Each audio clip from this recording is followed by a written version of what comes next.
Today's episode is brought to you by Hunt a Killer. The days are getting shorter and darker, and nothing seems more fitting than a horror story. That's why I'm excited to tell you about Hunt a Killer's new Blair Witch game. You'll be playing the main character in an immersive horror story. This is a new horror subscription tabletop game based in the Blair Witch universe. Each season is made up of 6 boxes or episodes, and each box is full of realistic evidence, maps, police reports, and more to provide a horrifying and immersive experience. Rather than a direct murder mystery this time around, Hunt a Killer has partnered with Lionsgate to tell a story that takes place in the Blair Witch cinematic universe. In this episode, Rosemary Kent, a woman who lives on the edge of the infamous Black Hills forest, needs your help to find her missing son. To reunite the Kent family, you must investigate the mysterious forest yourself. Will you face down the horror of the Blair Witch and those who serve her? It's the perfect activity to play while social distancing or having a small gathering or a date night where you get to work together instead of watching a screen. If you think that you can handle it, this Blair Witch game is designed so that you can even play it by yourself, making it the creepiest thing you can do when you're home alone. With this Blair Witch experience, you can have more fun at home for less than the price of a few drinks, a meal at a decent restaurant, or a movie. No babysitter required. Hunt a Killer's murder mystery game already has 100,000 active subscribers and over 2,000 5-star reviews, so you know they're good at telling stories, and this is maybe their best one yet. It's honestly the scariest tabletop game that I've ever played. I've played horror board games before, and this isn't like the rest. This game is actually very unsettling. It's sort of like spending the night in the woods alone type scary. Right now, you can go to huntakiller.com/letsread and use code LetsRead for 20% off your first box. Again, make sure to use the code LetsRead, that's LETSREAD, for a 20% discount. Can you survive the curse of the Blair Witch?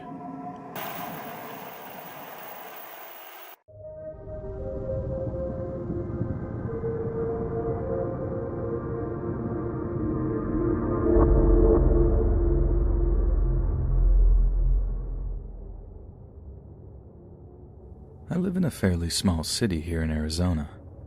About 40 miles or so to the north is the city of Phoenix, as well as the Tonto National Park. But to the south, it's pretty much all desert as far as the eye can see. A lot of outdoorsy type people opt to go hiking in the mountains of Tonto or along the Salt River near Roosevelt, but I much prefer the Sonora Desert. There's something really peaceful about being out there, and nothing beats rambling through the mesas listening to Horse with No Name to relieve stress after a busy work week. But if there's one thing I've learned from hiking out there, it's to stick to the lowlands, because there are people hiding among the bluffs out there that you really don't want to run into. And this is the story of my own personal encounter with one of them that took place a few years ago. So I'm a couple of hours into my hike. It's unusually hot out for the late afternoon, and I'm starting to run out of water.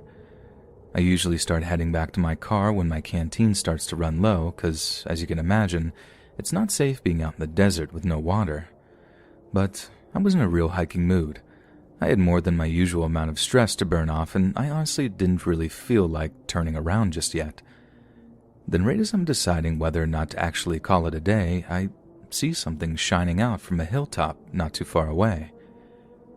It looked like a little blinking of light coming from my direct east, and it took me a moment to realize it was lens flare from a pair of binoculars.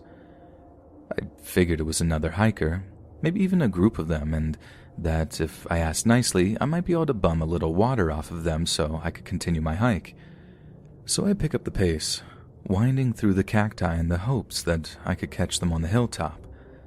It's tough going, and I'm sweating like a turkey during holiday season by the time I'm halfway up the hill, but I'm determined to reach the top before they depart, imagining that I might be able to make myself some new hiking buddies in the process.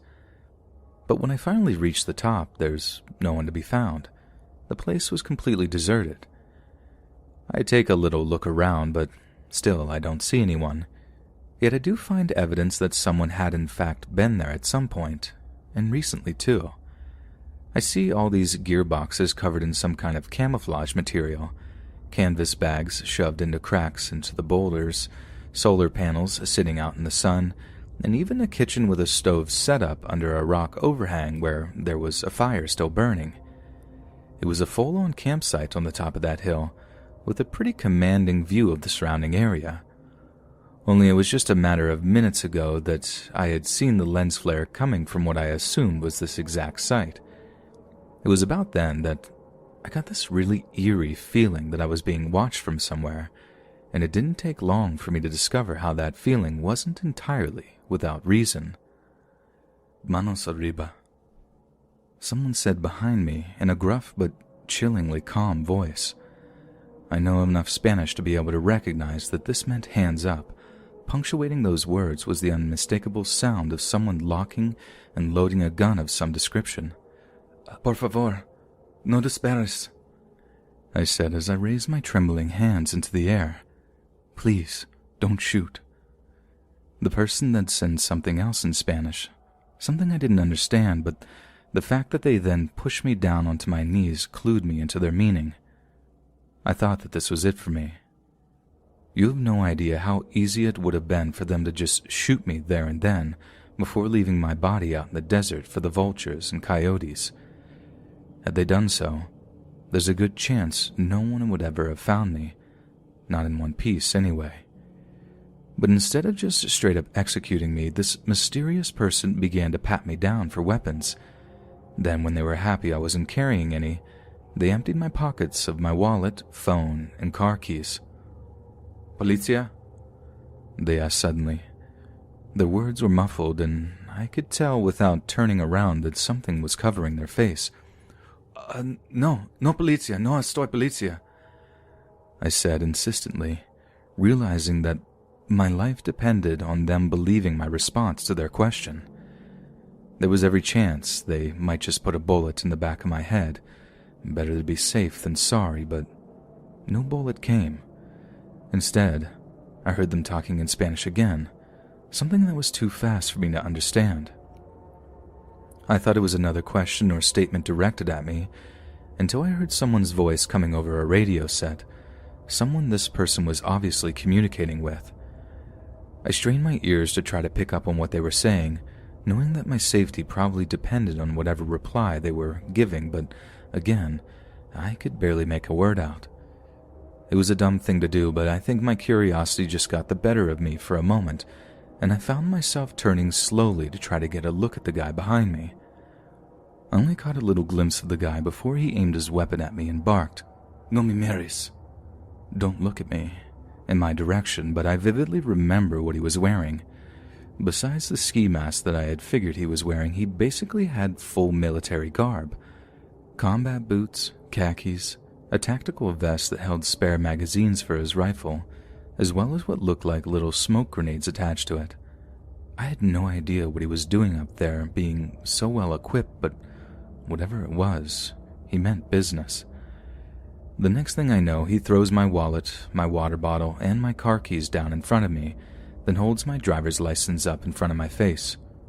"You talk, you die," he said in English, before ordering me to my feet and dismissing me with a curt, "Vamos." I did as I was told. Utterly terrified, this mysterious gunman now knew my name and my home address, and would be able to share such information with whoever his superiors were.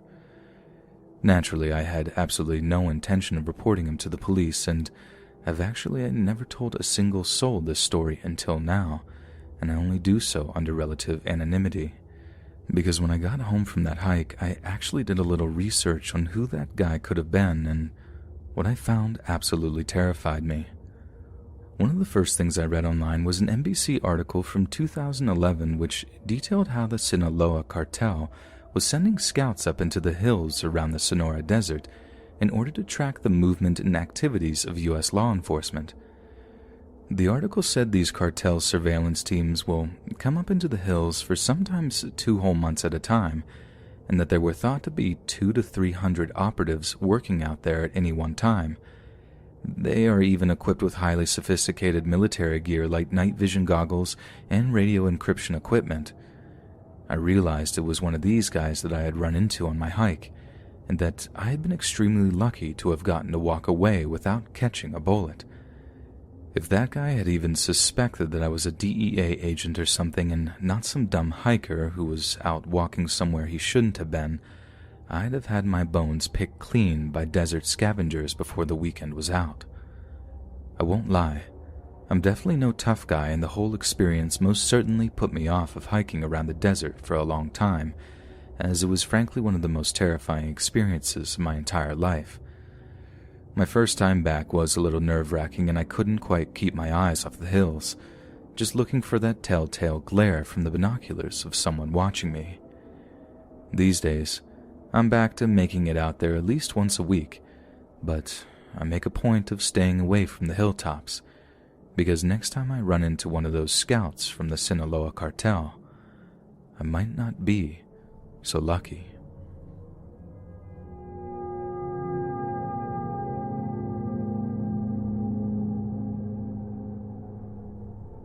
A few years ago, I took a break from my regular 9-to-5 job to go traveling around the world. It started with a nasty breakup with my girlfriend. I was fixated on it, like I literally couldn't get some of the things that she'd said out of my mind, and it got to the point where it was pretty severely affecting my performance at work. Luckily, my boss was pretty sympathetic towards the situation. He told me that I should take an extended holiday to basically flush my system, then return to work with the focus and drive I'd lost as a result of the breakup. That gave me the idea to go traveling. My travels started pretty simple at first. I rented a car and began to drive around Europe, seeing all the places that my ex had never fancied visiting when we were together. But it wasn't long before I developed a real thirst for adventure and began to crave visits to less conventional holiday destinations. That's how I ended up in the Sahara Desert. Egypt was an incredible country to visit. Seeing the Great Pyramids was truly a bucket list level experience, but time after time I felt like I was only seeing the exact same thing every tourist does when they're in that country. I wanted to get out somewhere off the beaten path to have a truly unique experience, so I found myself checking out brochures for desert tours. But like I said, almost every single one seemed like a complete tourist trap, where they take you out into the desert on a camel train, lead you around in a circle, then head back to civilization. I remember mentioning that exact thing to a guy in a tourist office, who in turn told me he had a friend that did business with a tribe of Bedouins who lived out in the Sahara. For a small fee, his friend would drive me out into the desert, where in exchange for a bit of cash I might be able to arrange a short stay among the tribesmen to experience an ancient way of living that would make for a truly unique experience. So a few days later I was sat in a 4x4, driving out into the Sahara with a complete stranger named Rashid. Rashid barely spoke any English, but we still found ways to communicate, and getting on the road for my first proper adventure made me feel like a discount Lawrence of Arabia or something. But the views of the desert were really something else. It was like an ocean of sand out there. The heat wasn't the only thing that fried my brain, just the sight of miles and miles of dunes as far as the eyes could see. It was absolutely incredible, and some of my best photos from the entire trip were taken from the tops of some of those mountains of rock and sand. Staying with the Bedouins was an amazing experience, too. I didn't think that they would be so welcoming to a complete stranger that wished to insert himself into their lives, but they didn't seem to mind at all. They called me Mosafir, which means traveler in Arabic, and invited me into their tents to drink coffee and sample their food. But the thing is, it's customary for Bedouin to offer their guests meat from the head of the sheep they slaughtered in their honor, particularly the eyeballs. Eating a sheep's eyeball was probably one of the scariest, most high-pressure things I'd ever had to do, as I was absolutely terrified of puking or retching in front of them, as there's no way that could be taken as anything other than an insult and the guest being ungrateful. But not only did I manage to keep it down, it didn't actually taste bad at all. It had an unusual texture, sure, but it wasn't unbearable by any stretch of the imagination. I thought the worst was over, but I couldn't have been more wrong.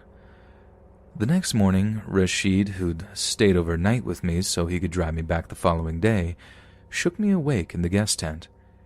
He was frantically talking in Arabic, and although I couldn't understand exactly what he was saying, I could tell from the tone of his voice that something was horribly wrong.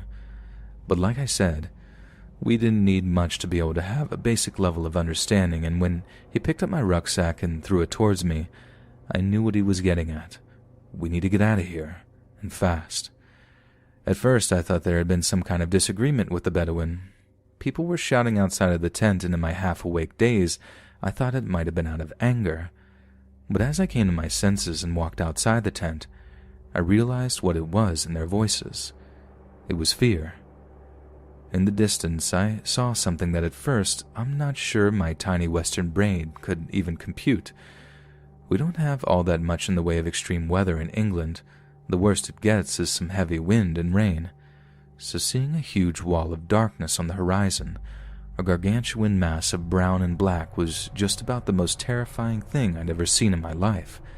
It was a sandstorm, and it was approaching fast. Unlike the Bedouin, we were completely unprepared for a sandstorm of that magnitude. The damage it would do to our lungs if we were caught out in it, not to mention the damage it would do to Rashid's vehicle, might mean we would be stranded in the desert for a long, long time. The Bedouin only had barely enough supplies to support themselves, let alone 2 other strangers. We had to get out of there, and we had to do it quick. We barely got out in time, and looking back to see the Bedouin camp swallowed up by the sandstorm as it continued to pursue us across the desert was honestly terrifying. It was so impossibly huge. It reminded me of something out of a Lovecraft story or something that's so impossible to behold that it's kind of maddening, like it frazzles your brain just to lay eyes on it. We did end up making it back to civilization in time, where I held up in my hotel room until the storm passed. But the whole time, I couldn't keep my mind off of those poor Bedouin, stuck out there in the desert because they just didn't have the time to pack up and leave so they could dodge the storm. I ended up traveling all around Asia and America on my travels, and I have a few more scary stories from a handful of different places. But nothing really compares to laying eyes on that sandstorm for the first time. Sure, people can be scary enough, but I don't think they'll ever quite be able to match the kind of awesome terror that Mother Nature is capable of generating.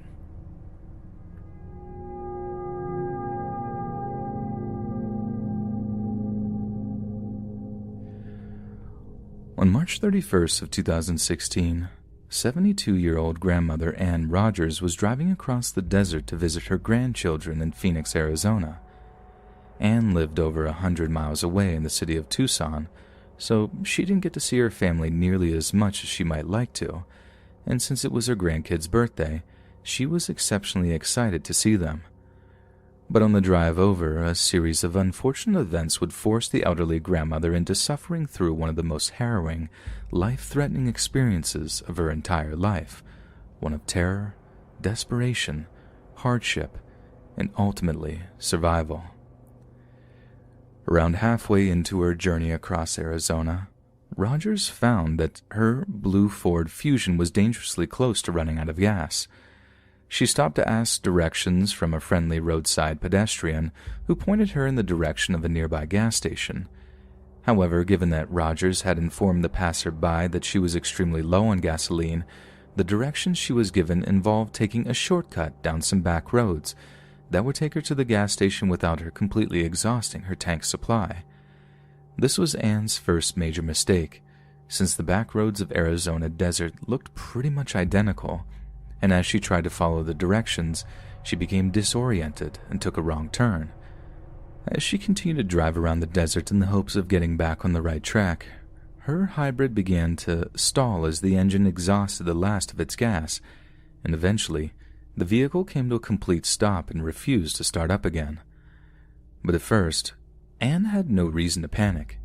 She'd had the good sense to pack plenty of food and water for the journey, including cans of fruit, chicken, nuts, and protein bars, as well as being accompanied by her 2-year-old rescue dog, a Queensland Terrier mix named Queenie, who, being the good girl that she was, provided plenty of moral support. Anne also had plenty of charge on her cell phone, so it was simply a case of calling a breakdown company to drive out to assist her, or so she thought. Because when she grabbed her phone to call someone, she discovered that the area she was in had absolutely no cell coverage at all. It was only then that the severity of her situation became clear. It would have been considerably easier to deal with if she had simply broken down on a major highway, but she was on a remote back road where no one but the kind direction-giving stranger knew to look for her. But being the wise old grandmother she was, Anne knew better to simply abandon her vehicle. Such modern vehicles were fitted with GPS microchips, so surely it would only be a matter of time before someone came looking for her. Besides, when she failed to arrive for her grandchild's birthday celebrations, someone would surely report her missing. And so as the sun began to dip towards the horizon and the desert night drew in, Anne decided to snuggle up under some blankets in the back seat of her vehicle with Queenie and get some much-needed rest. The next morning, Anne awoke and tried her cell phone again, finding that she still had no signal with which to summon aid. Even in March, when some areas of the country are experiencing brisk spring rains, the Arizona desert was almost unbearably hot and arid. But Anne still had a fair amount of water left, and expected people to be looking for her by now, so it seemed more likely that at some point during the day ahead, she would see rising dust in the distance as some kind of rescue vehicle came looking for her. But as the hours went by and no one appeared to assist her, Anne started to wonder if there was anyone even looking for her at all. But still, she knew not to stray from her vehicle, as it might only be a matter of hours before someone arrived to rescue her, and she definitely did not want to have wandered off when they arrived. But yet again, as the sun began to set on the Arizona desert, Anne realized that no one was going to find her that day, and that the chances of her being found were steadily decreasing. So once again, she cuddled up with Queenie under some blankets and began to make plans for the following day. Her water and food supplies were steadily running dry. If she didn't make efforts to replenish them, she would be dead within days. Rescue workers would come across her dehydrated corpse being picked clean by vultures, and vultures always go for the eyes first. The image haunted her as she lay there that second night, the thought of her own eyeless, sun-bleached face being the first thing her daughter would see upon having to identify her body. Actions had to be taken if she was to ensure her own survival. The very next morning, as soon as dawn broke, Anne stowed away her blankets, fetched a pair of binoculars from the trunk of her car, and headed up a nearby hill to scout the area. Through her binoculars, Anne observed the long desert road she had driven along, so long and winding that the main highway she had turned off in the first place was barely visible. She could attempt to retrace it and flag down help from a passing motorist, but she was no spring chicken, and with minimal water supplies it would be a huge risk to attempt to do so. Anne had also hoped that climbing such a steep hill to a higher altitude would give her the cell phone signal she needed to call in help, but to no avail, as she found she still had absolutely no reception. But then suddenly, she saw something glinting in the distance, something that would ultimately save her life. It was a freshwater creek, one that had to be a few miles away by her reckoning, but one that would provide the desperately needed water she needed to survive her ordeal. And so, without a moment's hesitation, wearing her fur-lined hiking boots, she and Queenie headed down the hillside and marched in the direction of the creek. Using an empty Nutella jar, the contents of which had sustained her rather effectively throughout the previous 2 days, Anne began to scoop up water which she shared between herself and Queenie. Some of the birthday gifts Anne had bought for her grandchildren included some art supplies, such as colored pens, stickers, and colored paper. When she purchased them just a few days prior, there was no way she could have known how such seemingly insignificant gifts would play such a crucial part in her attempts at survival. As she sat in the shade of a rocky outcrop near the creek bed, Anne used the art supplies she had purchased for her grandchildren's birthday gift to write a small note that simply said, "Am lost, trying to find people or ranch, hiking on downstream, Barely any food for 3 days. Anne. However, Anne also realized that just leaving a note wasn't enough. Assuming she had been reported missing by concerned relatives by that point, the primary method that authorities would use in their attempt to locate her would be by helicopter. She had to be seen by air. She also remembered old movies where survivors would write SOS in the sandy beaches of the desert islands they were stranded on, or spell the letters out with palm fronds or fallen branches. But how, in a place where there is very little vegetation and where the dry, arid landscape would mean that any attempt to write something into the sand might be swiftly blown over by a gust of wind, would she make herself seen from the air? Yet it was about then that Anne spotted the bleached bones of a long dead elk lying in the sand, not so far away. And, in a communion of death and survival that seems positively poetic in retrospect, Anne used the old bones to spell out "help" in large, clumsy letters. The weight of the bones would mean that they would not be blown away or covered up, and the starched white of the bones meant that they would stand out like a sore thumb to someone viewing the area from a helicopter. Anne secured the handwritten note under one of the bones, ensuring that it would be found if someone got close enough to inspect the area. Now all she had to do was conserve as much energy as she could, be patient, and pray for rescue. Meanwhile, a horrendous series of misconstrued events meant that no one had actually reported Anne missing. You see, Anne decided to stay as quiet as possible about the visit so that it would be a surprise. Her children, simply assuming that she had forgotten about her grandchildren's birthday celebrations, were mad at her for having done so, and it was only on a day that Anne made the help sign out of elk bones that her daughter actually tried calling her cell phone to see what the problem was. Obviously, it didn't connect, so the daughter then tried calling one of Anne's friends who lived with her on the other side of Arizona. To the daughter's horror, Anne's friend assured her that her mother hadn't forgotten about the birthday celebrations at all, and had in fact departed for Phoenix 3 days prior, assuming that she hadn't returned because she was staying with the family for a few days. Anne's daughter flew into a panic, realizing her mother had gone missing, and immediately contacted the relevant authorities to report her disappearance. It had taken almost 3 whole days to summon any assistance for the missing woman. Almost 70 hours of valuable searching time had been wasted, all because of assumption and miscommunication. Time was running out for Anne Rogers, and fast. But finally, a team from Arizona Search and Rescue had been dispatched, who scoured the route between Anne's home and her route to Phoenix. But because they were totally unaware that she had driven off-road in the hopes of finding a shortcut to the gas station she was looking for, the search and rescue team looked for her in entirely the wrong place for the first 4 days of their search. So not a single trace of her or vehicle were found, culminating on the 5th day, when highly specialized sniffer dogs were called in to search for her. Only these dogs were not trained to search for living people. Quite the opposite. They were trained in sniffing out dead bodies. Arizona Search and Rescue had concluded that there was no possible way that a 72-year-old woman would be able to survive out in the desert for that long, and usually they might very well be correct to assume that.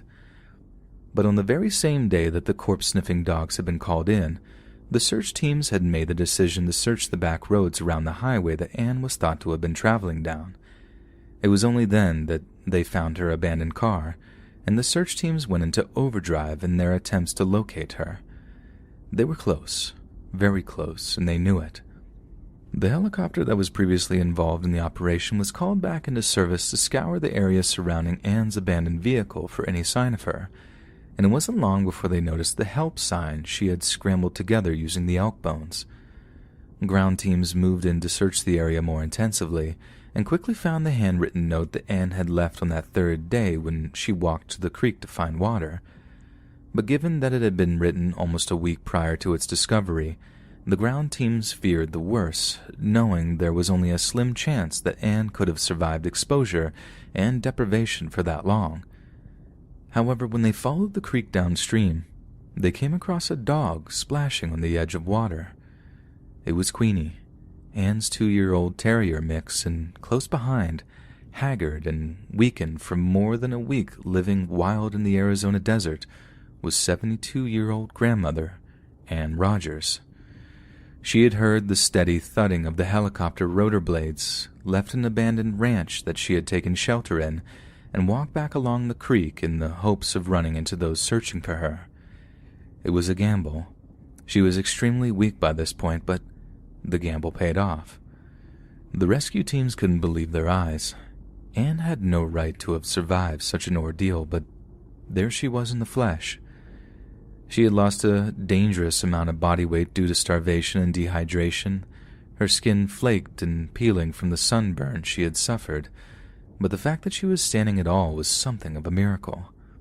But Anne was not as vulnerable as she may have first appeared. She grew up surrounded by nature, and was taught to forage, fish, and camp from a very early age by her outdoorsman father. She also learned how to discern edible plants from poisonous ones. These lessons saved her when wild plants were all she had to eat. She was also given the gift of a turtle that she sighted swimming in the creek one day. The turtle was moving slowly because the water was so cold, so she scooped it up with her foot, using her knife to kill it, and cooked it inside the shell, some of the only protein she was able to consume during her 9-day ordeal. Anne was immediately airlifted to the hospital nearby Payson as Arizona Search and Rescue informed her daughter that she had been found. Her daughter, Erin, immediately drove to the hospital to greet her, elated with the news that she had survived such a harrowing ordeal. It was a tearful reunion between a mother and daughter who had believed that they might never see each other again. Anne's daughter sobbed her apologies that she hadn't called in help earlier, and promised never to take her mother for granted ever again. Anne forgave her in an instant, confessing that it was foolish of her to allow herself to run so low on gas in the first place, and that she'd never have forgotten her grandkids' birthdays in a million years.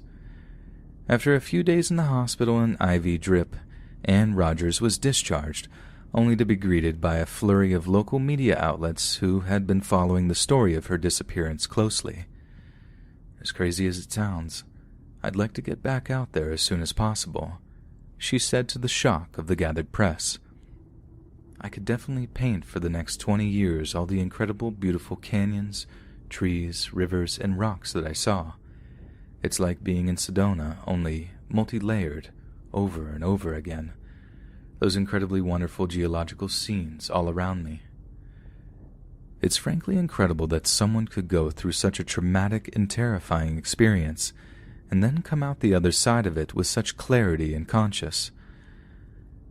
Anne Rogers faced a lonely, agonizing death out there in the desert of Arizona, an experience that would have scared most people out of their wits. Yet she survived, and maybe we can draw on Anne as an inspiration for our own lives, and learn from her that no matter how terrible a situation seems, keeping a cool head and remembering our loved ones can get us through just about anything.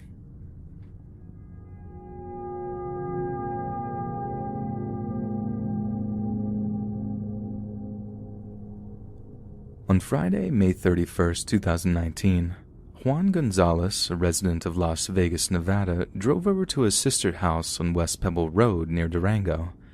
He and 24-year-old Esmeralda had always been close. Having been born in Michoacan, Mexico, their family had emigrated north not long after Esmeralda was born.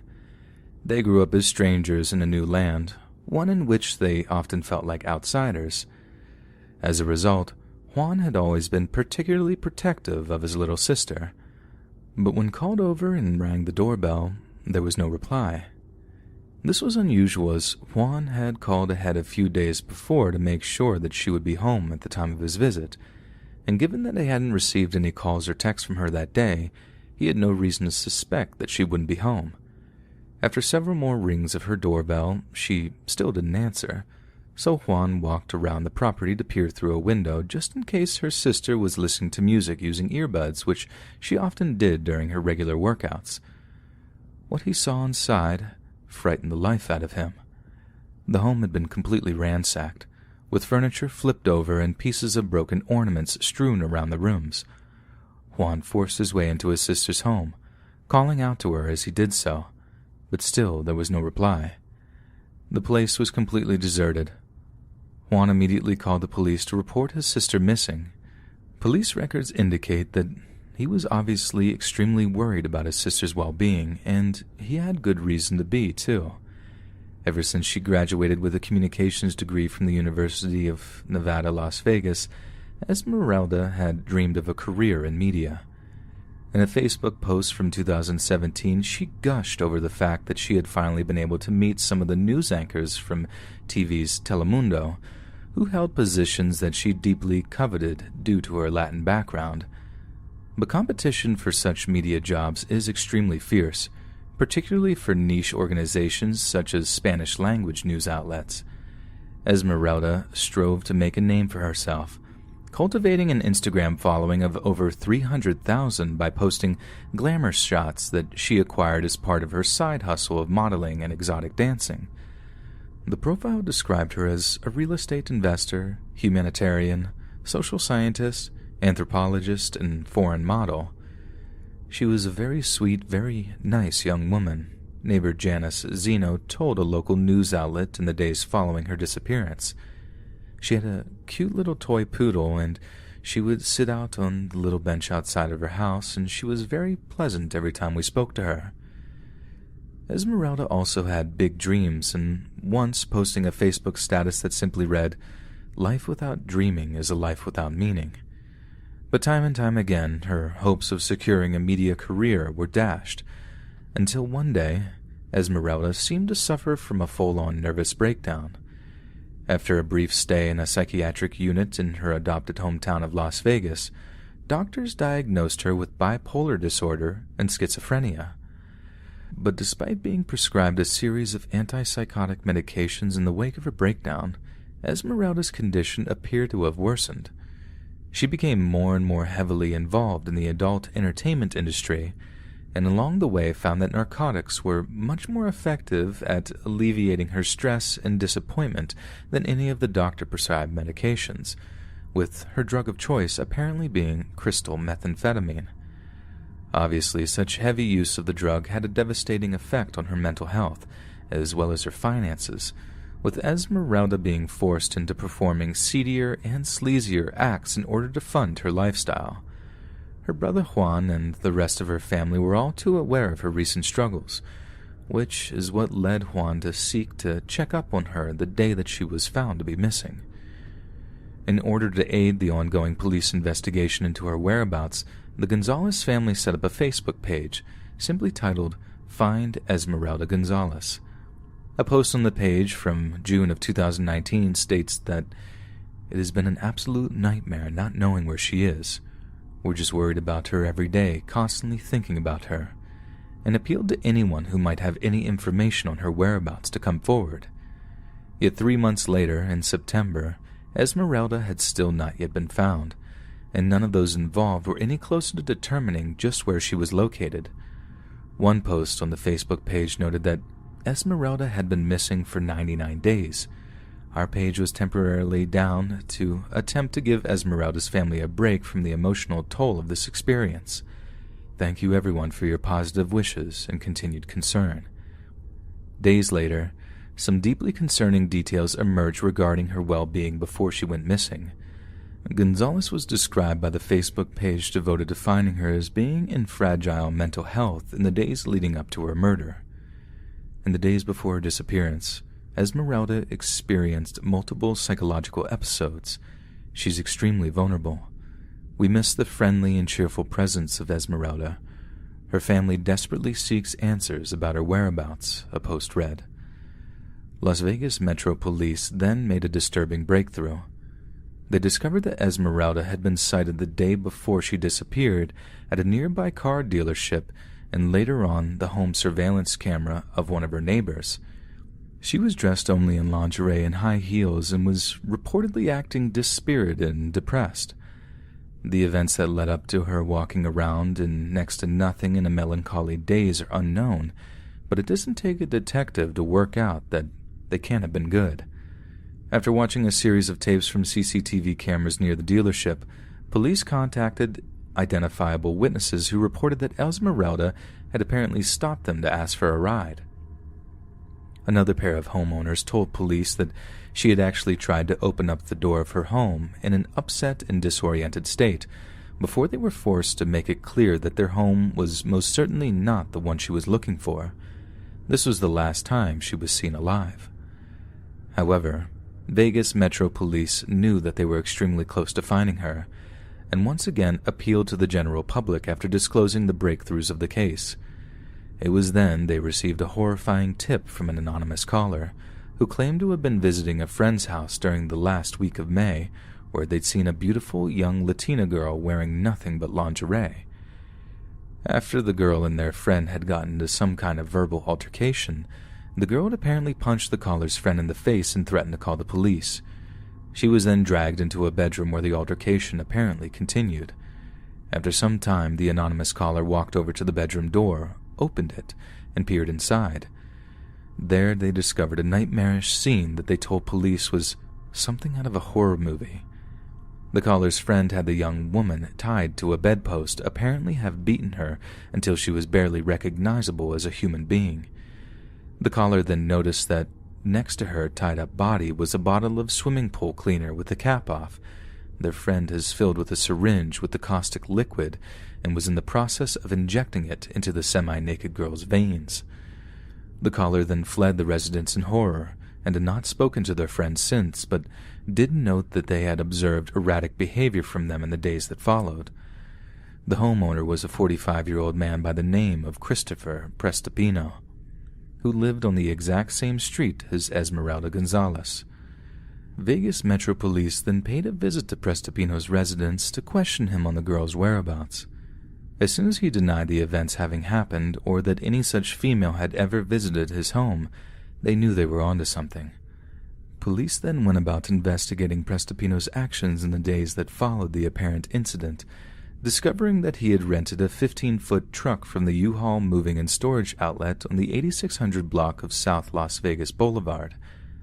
He had apparently picked the truck up at around 6:30 p.m. on June the 8th, returning it 2 days later.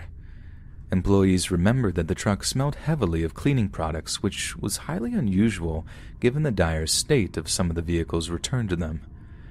The vehicle was then tracked from the U-Haul outlet to a nearby Home Depot, where the store's CCTV cameras captured Prestipino purchasing what appeared to be 2 boxes of deck screws, an Ocean Mist Filter Fresh clip strip, 2 tubes of WD-40 silicone lube, then 96-inch 2x4 studs, 5 60-pound bags of concrete mix, 1 50-pound bag of lime, 8 concrete fence cap blocks, and an iced coffee.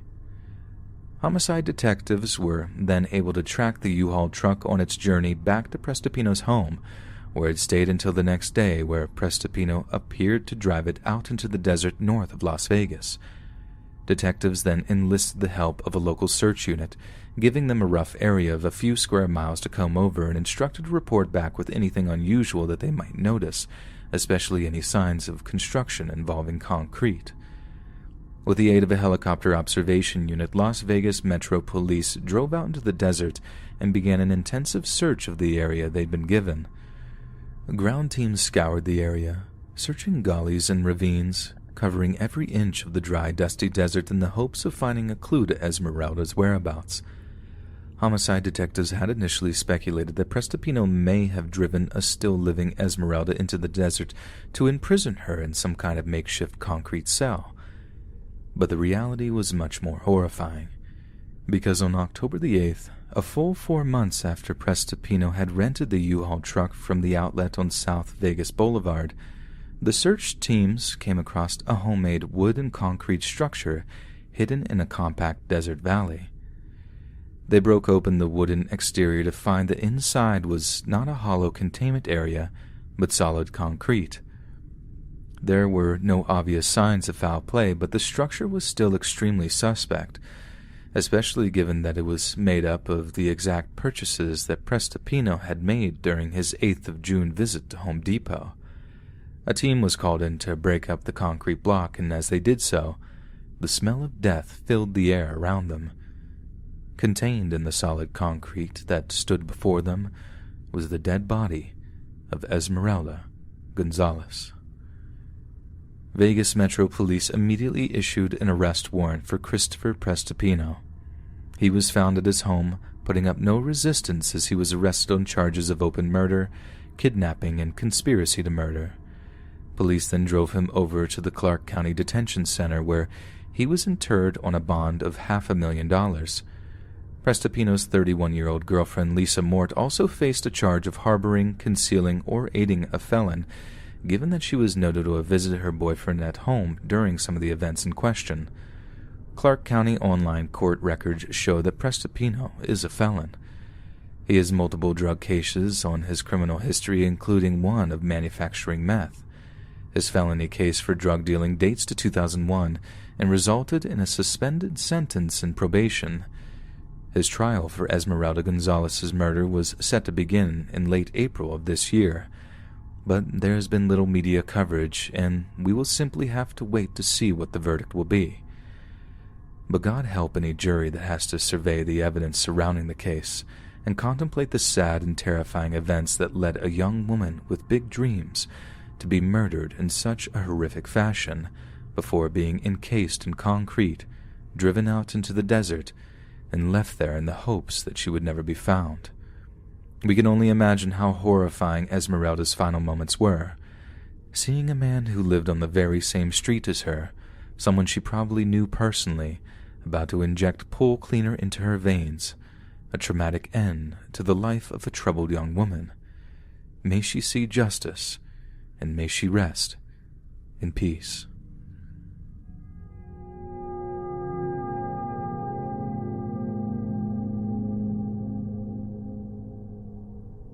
I live out here in Las Cruces, New Mexico, right on the edge of the Chihuahuan Desert. About once a month, me and a few buddies of mine drive out to the Chihuahuan Desert Nature Park to drink Coronas and grill up some meat on a campfire. All but one of us are married with kids now, having put our wilder days behind us, so getting out to the nature park every so often is pretty much the only time we get to hang out and escape the mundane aspects of family life. Don't get me wrong, I love my wife and kids, and I'm pretty happy in my career, but nothing beats hooking up with the boys for a few hours of beer and big boy talk. So, this one time, we're out there sinking brews and complaining about the Cardinals with hot dogs and jerky when I find myself needing to sneak off to take a whiz. I find myself a collection of little shrubs to serve as an impromptu urinal, then unsheath my pork sword and begin to relieve myself. I should note at this point that I'm wearing khaki shorts and boots, so you can picture how this goes down. Right as I finish up and I'm zipping my fly back up, I feel something tickling the hairs of my left leg.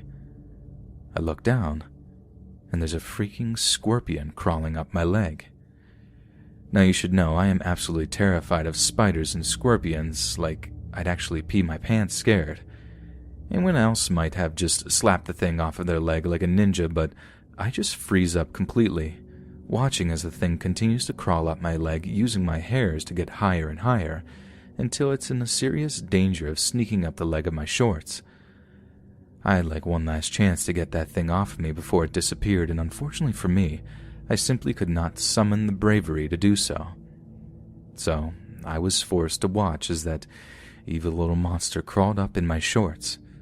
And this next part is why I no longer wear boxer shorts, and made a heavy investment into a bunch of snug-fitting trunks in the aftermath of this nightmarish event.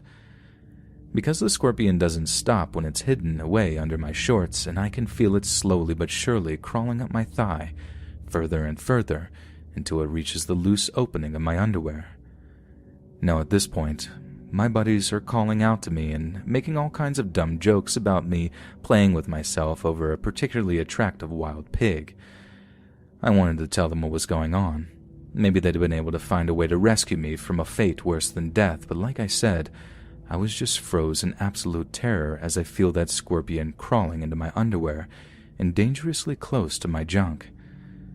By the time my buddy Jay walks over to actually see if I'm okay, I can actually feel the scorpion crawling over my member and trying not to wince as I feel its sharp little legs digging into the sensitive flesh down there. It takes absolutely all of my strength to just turn my head and face them, and immediately they know something is horribly wrong. I'm sweating. I'm pale. My hands are shaking, and I can barely talk. But I do manage to get out the words, "Scorpion, it's on my junk." Jay's all like, "What did you say, dude? There's a scorpion on your junk, like for real?" All I can do is reply in a nod. Jay runs back to the guys to tell them what's going on. Having known from the look on my face that I was most definitely not kidding around, and immediately they all rushed over, which is when I noticed that Jay has this big gnarly stick in his hand that he starts holding like a Louisville Slugger as he gets closer.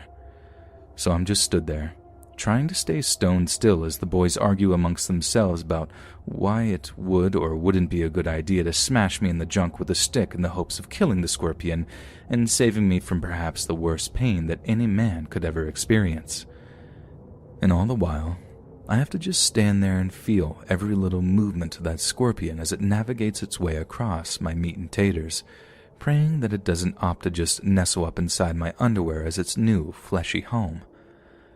The whole time I'm just thinking like, please keep going, please keep going, please keep going, just willing this little creature to keep moving through my boxers and out the other side, which thankfully it does.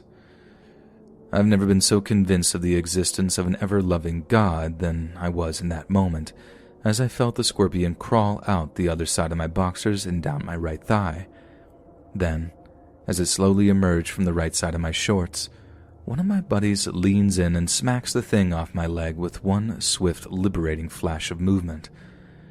I let out a full 5 minutes of terror and anxiety in the moments that followed, marching back up towards the fire in the cooler, screaming out every single expletive I had stowed away in my memory bank before downing like 2 full Coronas and cursing the fact that we didn't have the foresight to have packed anything stronger.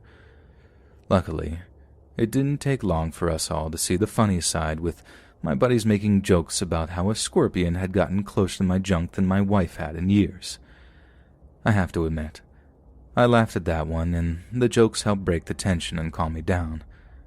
But seriously, that was legit one of the scariest experiences of my entire life.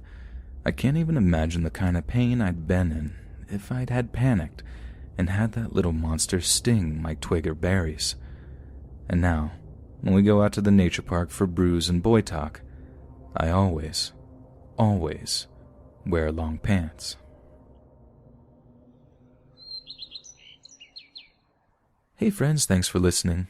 Click that notification bell to be alerted of all future narrations. If you got a story, be sure to submit them to my subreddit, r/Let'sReadOfficial, and give and receive feedback from the community, and maybe even hear your story featured on the next video. And join my Discord to interact with me and other listeners directly. And if you want to support me even more, grab early access to all future narrations for just $1 a month on Patreon, and maybe even pick up some Let's Read merch on Spreadshirt. And check out the Let's Read podcast, where you can hear all these stories in long compilation form and save huge on data, located anywhere you listen to podcasts. Links in the bio. Thanks so much, friends. And remember,